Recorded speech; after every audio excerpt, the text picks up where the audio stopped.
hello there, and happy afternoon. Happy afternoon? Well, that doesn't sound right. You know what, we're gonna stick with that. Happy afternoon. Hey, we're talking about geraniums here today, and more specifically, overwintering them. But before we get to that, have you had an opportunity to check out my other video on propagating geraniums? Now is a great time of year to take some cuttings, propagate your geraniums.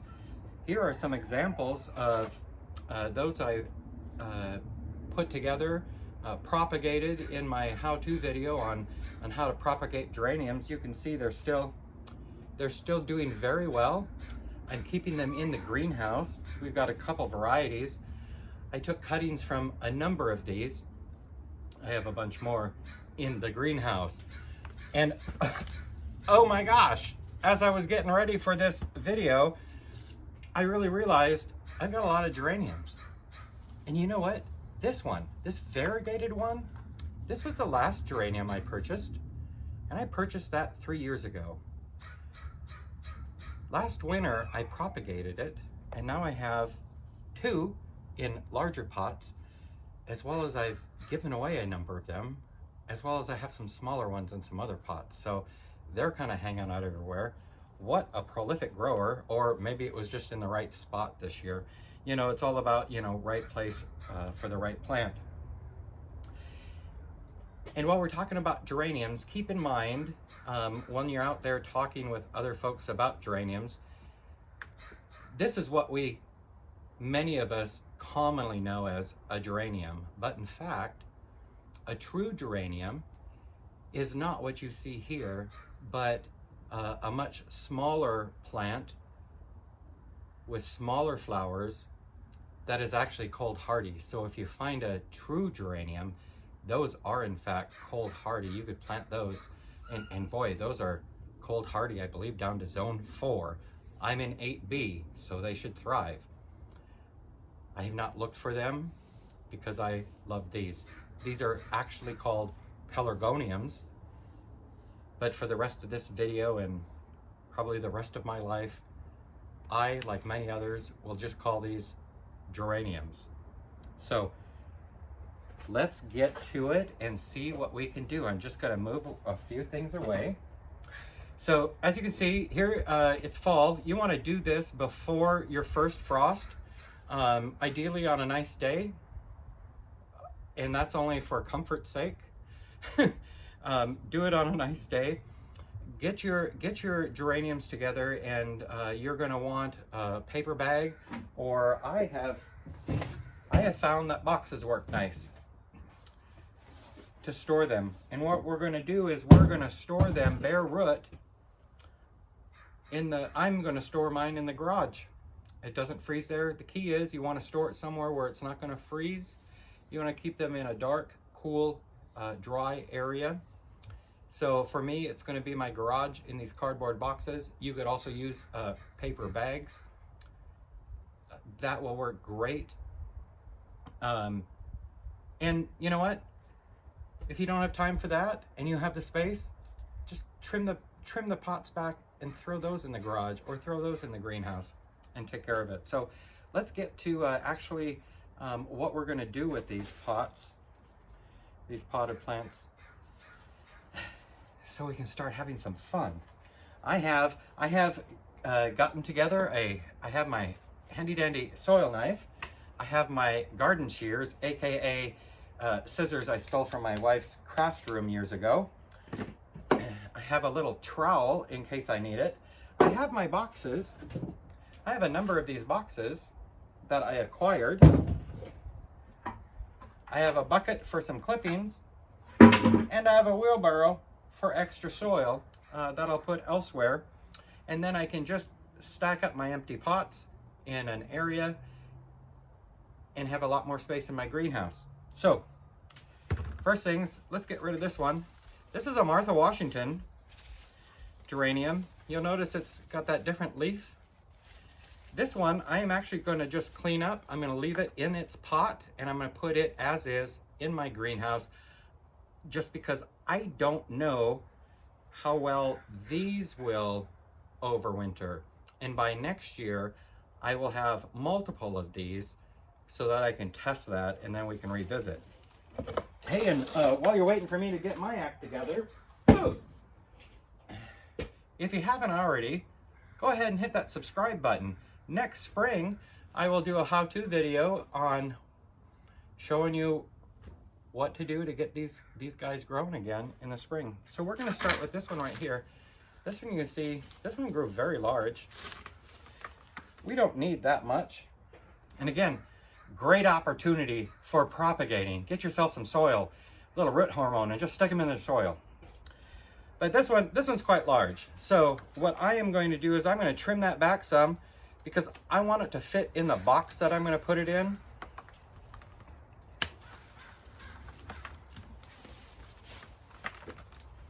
Put those in my handy dandy pail.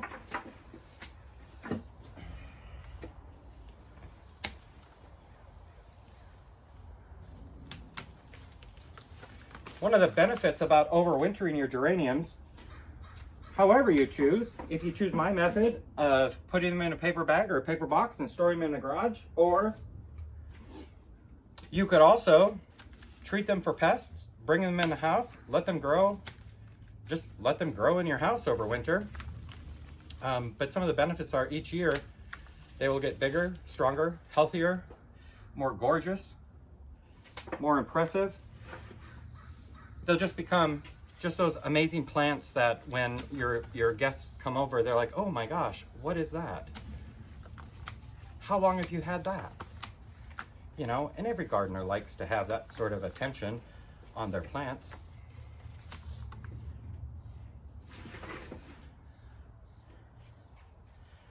All right. Oh, I had a plant stake in there. I think that's about, well, maybe we need to bring that back a little bit more. Also, while you're trimming, take an opportunity to look for dead leaves. Leaves that look like maybe they've got something on them. Pests. You could have the wrong kind of caterpillar hanging out on there. And if it's the right kind of caterpillar that you want to keep, well, you don't want to store him in your garage over winter.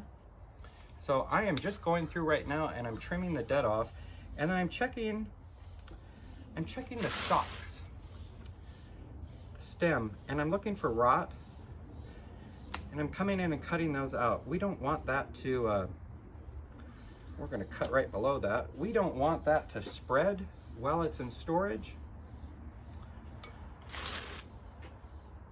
Oh, here's another one. So we're going to cut that right below the bad.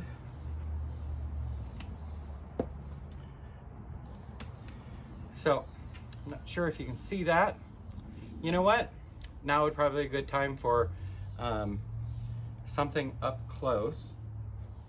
Haha! Here I am! Oh, boo! Okay, so as I was cutting through and trimming it, I noticed this guy here, and you see how that is rotted? It's soft, it's squishy. So that comes down. So I just chose to cut down below it just to make sure that there was no chance that any of that was being overwintered. Let's go back to where we were at. Hey, there we are. All right, so now's a great time. Loosen the soil. Don't get in too close. You don't want to damage those roots, but you want to break it up enough, loosen it up just enough so that you can get the root ball for your plant out. And I'm just going to tip it on the side. Oh, look at that. And work it right out. Holy Jiminy Christmas. Look at that. That thing, that is root bound. That is root bound.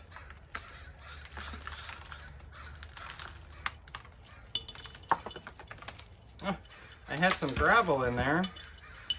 Let's see if we can shake out that gravel into the pot. That was for added drainage. Things I just don't know what my words are saying.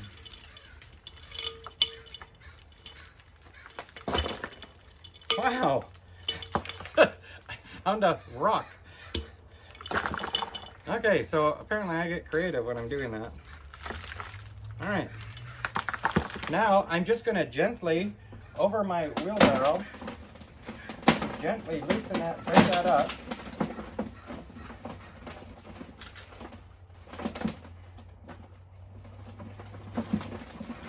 Shake it out. Shake it, shake it, shake it. All right, let's get this going.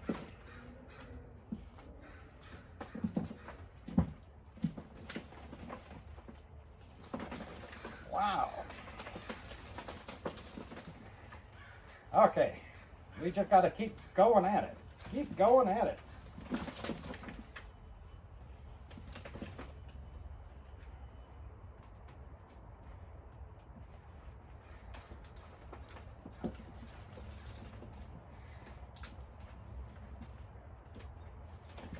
All right.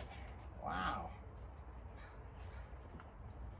This has some just amazing root action. So healthy. No wonder it was such a huge plant.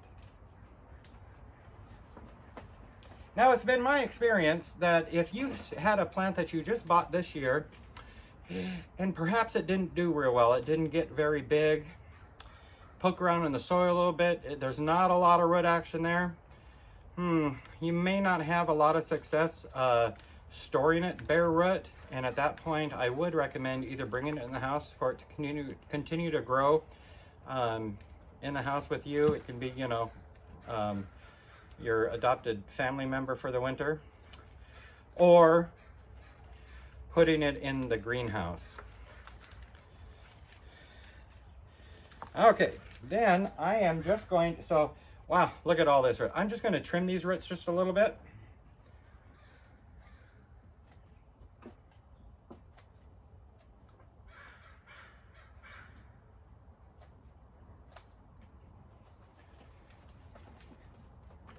You know, and it doesn't have to be completely cleaned off of the soil. A little bit of soil to retain a little moisture is fine. And then do one last look through your plant. This little guy here, that would be great for propagation. But unfortunately, I'm not propagating today, so it gets to die. Take one last look, get rid of any dead or dry leaves. Check for buds. If you have buds, clip them. We got a little bit of rot right there, so we're going to cut that off.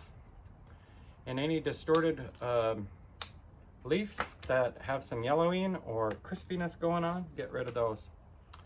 Then you're going to want to either figure out, are you storing it in a box or a bag? I'm storing mine in a box. I'm going to store it upside down.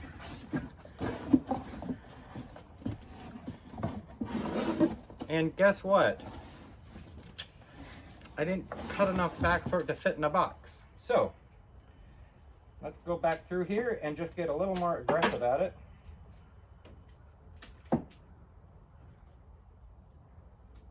Oh, I should have got my clippers.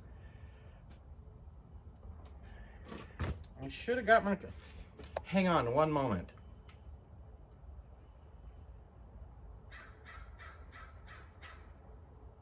All right, I'm back. Look at that. I got my clippers. I'm back. You have no idea I left other than I said, oh, wait, one moment. So much better getting in here.